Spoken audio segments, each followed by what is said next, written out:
கர்த்தருடைய பரிசுத்த நாமத்துக்கு ஸ்தோத்திரம். மத்தேயு 22:15 அப்பொழுது பரிசேயர் போய் பேச்சிலே அவரை அகப்படுத்தும்படி யோசனை பண்ணி தங்கள் சீஷரையும் ஏரோதியரையும் அவரிடத்தில் அனுப்பினார்கள்.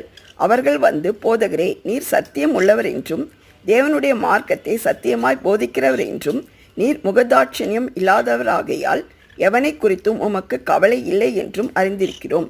ஆதலால் உமக்கு எப்படி தோன்றுகிறது? ராயனுக்கு வரி கொடுக்கிறது நியாயமோ அல்லவோ? அதை எங்களுக்கு சொல்லும் என்று கேட்டார்கள். இயேசு அவர்கள் துர்க்குணத்தை அறிந்து, மாயக்காரரே, நீங்கள் என்னை ஏன் சோதிக்கிறீர்கள்?